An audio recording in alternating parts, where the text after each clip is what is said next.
प्रधानमंत्री नरेंद्र मोदी आज गुजरात और मध्य प्रदेश की सीमा से सटे राजस्थान के जिला बांसवाड़ा के मानगढ़ धाम पहुंचे।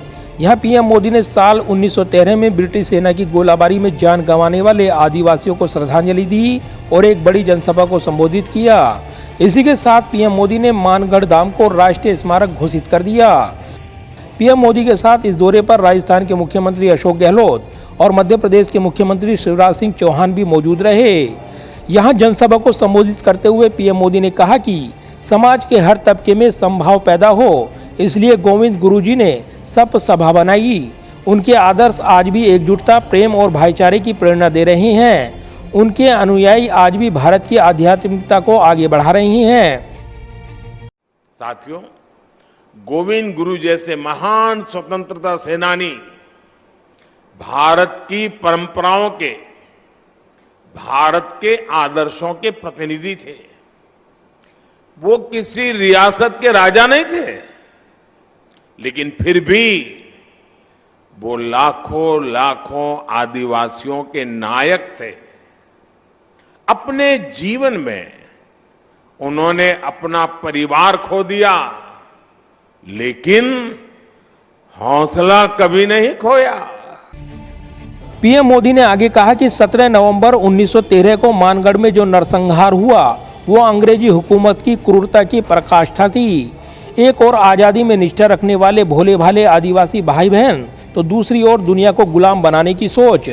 मानगढ़ की इस पहाड़ी पर अंग्रेजी हुकूमत ने 1,500 से ज़्यादा युवाओं, बुजुर्गों, महिलाओं को घेर कर मौत के घाट उतार दिया। एक साथ 1,500 से ज़्यादा लोगों की जघन्य हत्या करने का पाप किया गया।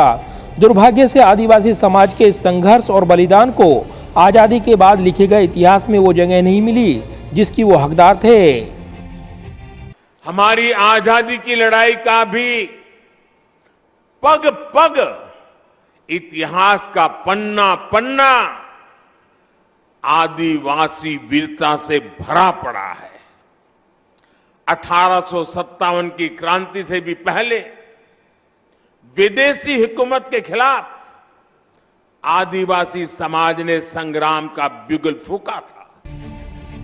बांसवाड़ा जिले का मानगढ़ धाम आदिवासियों का प्रमुख तीर्थ स्थल है। बताया जाता है कि साल 1913 में यहां 1,500 आदिवासी भीलों का नरसंहार हुआ था। ऐसे में सवाल उठ रहा है कि गुजरात चुनाव से ठीक पहले पीएम मोदी के इस दौरे के राजनीतिक मायने क्या हैं? क्या गुजरात के साथ साथ 2023 में राजस्थान और मध्य प्रदेश में होने वाले विधानसभा चुनाव पर पीएम मोदी की नजर अभी से है? अपने संबोधन में पीएम मोदी ने कहा कि राजस्थान की धरती तो बहुत पहले से आदिवासी समाज की देशभक्ति की गवाह रही है। इसी धरती पर हमारे आदिवासी भाई बहन महाराणा प्रताप के साथ उनकी ताकत बनकर खड़े हुए थे। हम आदिवासी समाज के बलिदानों और उनके योगदान के ऋणी हैं। बांसवाड़ा जिला मध्य प्रदेश, गुजरात और राजस्थान के बॉर्डर पर है। पीएम मोदी ने तीनों राज्यों की 99 विधानसभा सीटों पर निशाना साधा है। मध्य प्रदेश में विधानसभा की 47 तो वहीं 6 लोकसभा सीटें आदिवासियों के लिए आरक्षित हैं। वहीं राजस्थान में 25 और गुजरात में 27 सीटें आदिवासियों के लिए आरक्षित हैं, जबकि 80 से ज़्यादा सीटों पर इनका प्रभाव है। गुजरात और मध्य प्रदेश के आदिवासियों को साधने के लिए बीजेपी काफ़ी समय से कोशिश कर रही है।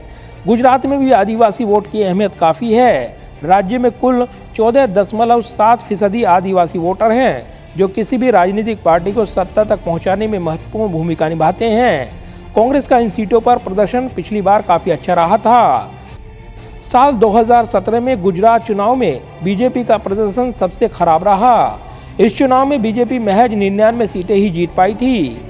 अब होने जा रहे विधानसभा चुनाव के लिए बीजेपी 150 सीटों का टारगेट लेकर चल रही है। ऐसे में पार्टी को पता है कि बिना आदिवासियों के वोटों के ये संभव नहीं हो पाएगा।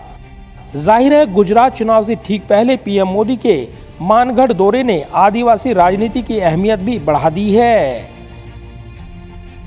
कैमरामैन विदय ब्रिक के साथ प्रदीप कुमार, टोटल न्यूज़, दिल्ली।